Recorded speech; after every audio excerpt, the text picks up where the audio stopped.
Welcome back ناظرین. ہم اس وقت بات کریں گے ڈاکٹر شہباز خالد رانجھا سے, جو کہ سائیکالوجسٹ ہیں اور اسپیچ پیتھولوجسٹ ہیں, اور وہ نامینیٹڈ ہیں فار کنگ سلمان ایوارڈ کے لیے بھی. ڈاکٹر صاحب سے ہم پوچھنا چاہیں گے کہ یہ جو بیہیویئر ایڈکشن ہوتی ہیں ان کی کیا وجوہات ہوتی ہیں؟ جی ڈاکٹر صاحب. بیسیکلی ہمیں یہ دیکھنا ہوتا ہے کہ کوئی بھی فرد کس طرح سے سوسائٹی میں بیہیو کر رہا ہے. وہ سوسائٹی میں اس کا گھر بھی آتا ہے, اس کی جاب کی جگہ بھی آتی ہے, اس کے علاوہ اس کے دوستوں کے ساتھ بیٹھتے ہوئے. تو اگر کوئی ایسی نیگیٹو چینجز جو روٹین سے ہٹ کے ہوں, ایسا بیہیویئر جو روٹین سے ہٹ کے ہو اور وہ انڈیزائریبل بیہیویئر ہو, اگر مستقل یہ بیہیویئر ظاہر ہونا شروع ہو جائے تو ہم یہ سمجھتے ہیں کہ یہ بیہیویئر ایڈکشن ہے اور یہ کسی خاص وجہ سے سامنے آ رہا ہے.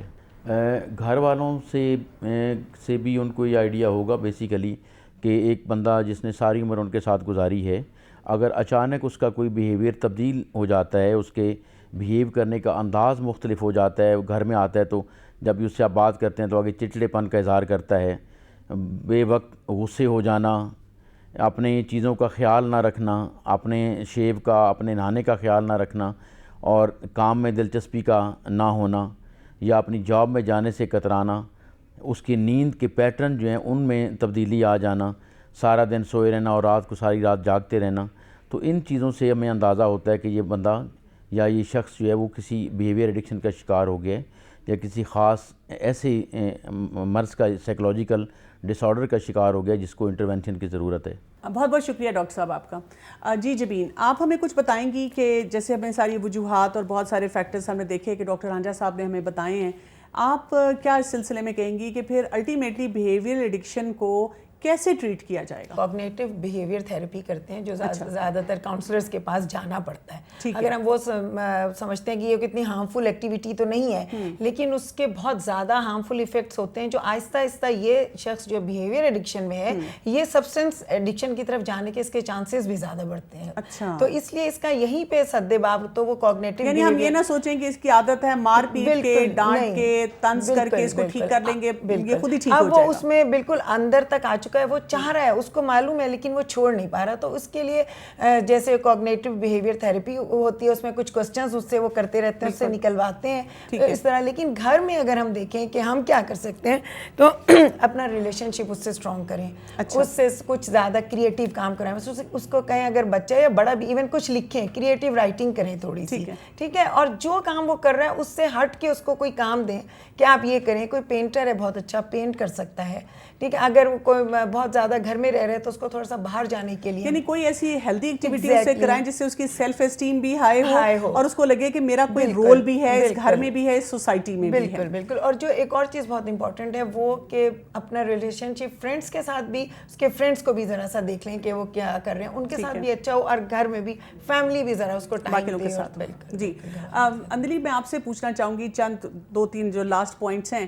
ایک تو یہ کہ یہ جو حلال حرام کے پرنسپلز کی ہم جو بار بار بات لے کر آ رہے ہیں, اس میں کوئی ہمیں پریونٹیو اپروچ بھی ملتی ہے؟ جی بالکل, ہمارے دین میں ایسی تمام چیزیں کہ جو ہمیں کسی حرام چیز کی طرف لے کر جاتی ہیں اس سے بھی منع کر دیا گیا ہے. مثلاً اگر ہم کہیں کہ بے حیائی اور زنا کے کام وغیرہ جو ہیں وہ حرام ہیں, تو اس طرح کی چیزیں, ایسا لٹریچر, ایسی چیزیں دیکھنا یا سننا یا پڑھنا کہ جو انسان کے اندر وہ لسٹ اس کے اندر پیدا کر دیں کہ جس کے بعد پھر وہ غلط کام کی طرف چلا جاتا ہے. اور اسی طریقے سے اور بھی جتنی بھی چیزیں ہیں ان سب سے بھی روکا گیا ہے. یعنی ایک جو سد ذرائع کا رول ہے وہ بھی ہمیں ہمارا دین دیتا ہے, نہ صرف یہ کہ اس راستے پہ بھی نہ آپ چلیں. بالکل. اچھا, ایک اور چیز بھی جاننا چاہوں گی میں آپ سے کہ اگر کوئی شخص کہتا ہے کہ مطلب کیا ہوا اگر میں نے کوئی غلط کام کر دیا, میری نیت تو صاف ہے نا, میری نیت میں کھوٹ نہیں ہے, تو یعنی یہ جو ایک کامن کانسیپٹ ہمیں نظر آتا ہے, کیا اس سے بھی حلال حرام کی جو ہماری بنیاد ہے اس کو ٹھیس پہنچتی ہے؟ جی بالکل. ہمارے دین میں جب یہ کہا گیا کہ ایک چیز حرام ہے تو اس تک جتنے بھی ذرائع پہنچ رہے ہیں وہ بھی حرام ہوں گے, چاہے وہ ذریعہ درست ہی بظاہر کیوں نہ نظر آ رہا ہو. یعنی ایسے بہت سارے لوگ ہیں کہ جو یہ کہتے ہیں کہ ہماری نیت تو صاف ہے, یعنی غلط کام کر کے لوگ کہتے ہیں کہ ہماری نیت تو صاف ہے. تو ایسا نہیں ہے کہ صرف نیت کے صاف ہونے سے وہ غلط کام جائز ہو جائے گا, بلکہ اگر نیت دراصل کیا ہے, اس کام تک پہنچنے کا ایک ذریعہ ہے, ایک پارٹ ہے اس کا.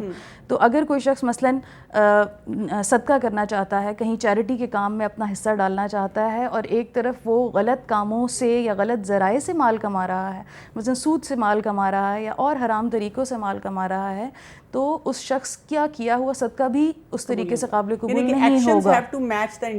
وہ دونوں کو ساتھ ساتھ چلنا پڑے گا. بالکل. اچھا, ایک اور سوال بھی ہے کہ کئی دفعہ یہ ہوتا ہے کہ مثلاً والد صاحب ہیں وہ کوئی نشہ کرتے ہیں, ٹھیک ہے, کسی قسم کا بھی ہو سکتا ہے, یا گھر میں کوئی بڑے ان کو نشہ کرتے ہوئے نظر آتے ہیں, اور جب بچہ وہ چیز کرنا چاہتا ہے تو نشے کے حساب سے میں پوچھوں, لیکن جنرلی بھی آپ دیکھیں کہ یہ ہمیں بہت بڑا مسئلہ ہوتا ہے کہ فوراً کہہ دیا جاتا ہے کہ بیٹا آپ ابھی چھوٹے ہیں, آپ نہیں کر سکتے. تو کیا حلال حرام میں یہ ہے کہ بڑوں کے لیے اور پرنسپل ہو جائیں اور چھوٹوں کے لیے اور پرنسپل ہو جائیں؟ نہیں جی, بالکل ایسا نہیں ہے, بلکہ جو چیز حرام ہے وہ بڑوں کے لیے بھی حرام ہے, بچوں کے لیے بھی حرام ہے.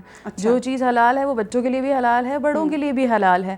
جیسے کہ ہم مثلاً چوری کی ایک ایگزامپل لے لیجئے کہ نبی کریم صلی اللہ علیہ وسلم کے دور میں ایک عورت نے جو ہے وہ چوری کی جو ایک بڑے گھرانے سے تعلق رکھتی تھی. تو بعض لوگوں نے نبی کریم صلی اللہ علیہ وسلم سے سفارش کرنا چاہی کہ آپ کسی طریقے سے یعنی اس عورت کو سزا نہ دیں, کیونکہ ایک بہت بڑے خاندان کی عورت ہے, اور جب ہاتھ کٹے گا تو پتہ چلے گا سب کو کس نے چوری کی. تو نبی کریم صلی اللہ علیہ وسلم نے کہا کہ اگر میری بیٹی یعنی فاطمہ بھی چوری کرتی تو میں اس کا بھی ہاتھ کاٹ دیتا. گویا جو رول ہے وہ سب کے لیے رول ہے, چاہے کوئی امیر ہے, چاہے کوئی غریب ہے, چاہے کوئی چھوٹا ہے, چاہے کوئی بڑا ہے, سب کے لیے سیم رول اپلائی ہوگا. یعنی ہم ایون غصے کے بارے میں بھی مائیں اکثر کہہ دیتی ہیں کہ میرا تو غصہ جائز ہے نا, میرے پاس اتنے کام بکھیڑے ہیں, اور بچے کو کہتی ہیں تمہیں غصہ بھی نہیں آنا چاہیے.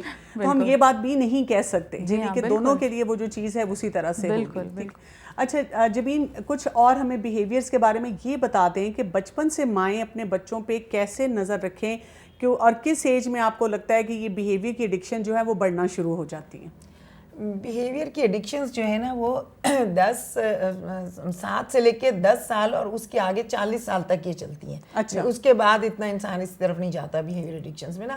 تو مائیں تو میں کہتی ہوں 3-4 سال سے اپنے بچوں کے اس کو پہچانیں, ان کو دیکھیں کہ کہاں کس طرح سے کر رہے ہیں, کیا ٹریٹس ان کے بچپن سے نظر آ رہے ہیں, اور اس طرح شروع سے ان کی چھوٹی چھوٹی ہابیز دیں انہیں, چھوٹے چھوٹے زیادہ ڈفرینٹ کام کرنے کے لیے, تاکہ وہ ایک کام میں اتنے زیادہ انڈلج نہ ہو جائیں. اور دوسرا یہ کہ بھی ایک کام کو ایک لیول تک کرایا, پھر اٹھا کے کسی اور کام کی طرف, اور ٹائم باؤنڈ چیزیں انہیں ضرور کرائیں تاکہ انہیں احساس ہو کہ ٹائم جو ہے وہ سب سے زیادہ امپورٹنٹ چیز ہے. اچھا, یہ جو خواتین کو غصہ آتا ہے کہ جب ان کو وہ بڑے بچے ملتے ہیں نا اپنی ساسوں سے, اور وہ ان کو جب ان کو پالنا پڑتا ہے, اور وہ ان کے اندر کوئی بیہیویئر کی ایڈکشن ہے, اپنے شوہر میں دیکھتی ہیں اور وہ تلملاتی رہتی ہیں کہ میرا شوہر ٹھیک کیوں نہیں ہو رہا, تو وہاں پہ ان کو کیا ایٹیٹیوڈز رکھنے چاہیے جب ان کو ایسی بیہیویئر کی ایڈکشن نظر آئے؟ دیکھیں, جب وہ بہت زیادہ شوہر جو اس ایڈکشن میں ہے, اور تو وہ اس سے بات کر سکتی ہیں, لیکن ان کو 2-3 چیزوں کا خیال رکھنا پڑے گا. کس وقت بات کرنی ہے, جب میرے شوہر کا موڈ کیسا ہے, اور بات کس طرح سے کرنی ہے. ان کو کہنا ہے مجھے ایسا فیل ہو رہا ہے کہ اب آپ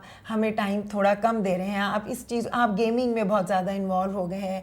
اس طرح سے کہنا کہ ان کو لگے کہ واقعی شی لوز می, شی مسز می, یعنی بجائے اس کے کہ ہم اپنا غصہ اتارنے کو اس طرح کے جملے بولیں کہ ان کو فیل ہو کہ واقعی میں یہ کر رہا ہوں اور یہ مجھے مس کر رہی ہے یہاں پہ.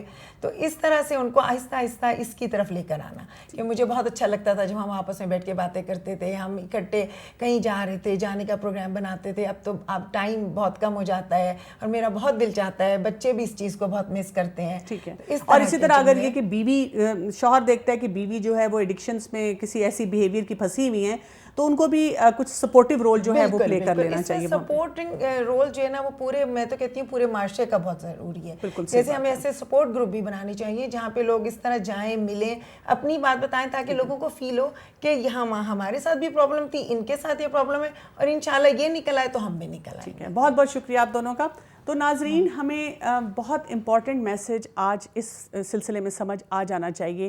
ایک ایٹیٹیوڈ یہ ہوتا ہے کہ ہم ایکسپیکٹ کرتے ہیں کہ کوئی میرے لیے پھول توڑ کے لائے اور مجھے وہ پھول ہی دیتا رہے, اور ایک ایٹیٹیوڈ یہ ہے کہ میں کیوں نہ ایسا راستہ اختیار کروں جہاں میں لوگوں کے لیے پھول جو ہیں بکھیر دوں. ہم اپنے بیہیویئرز کو خود ٹھیک کرنے کی کوشش کریں گے, تو جب ہم بیہیویئر کی ایڈکشن سے اپنے آپ کو بچائیں گے تو اللہ سبحانہ تعالیٰ ہمیں بہت سی ایسی ایڈکشن سے بھی بچائے گا جو کہ ہماری زندگی کو اور ہمارے خاندانوں کو ختم کر دیتی ہیں. تو اپنی عقل کو صحیح استعمال کرنا ہے تاکہ خاندان کے ساتھ ہم مل کے رہ سکیں اور خبر سے اپنے آپ کو بچا سکیں. السلام علیکم ورحمۃ اللہ وبرکاتہ.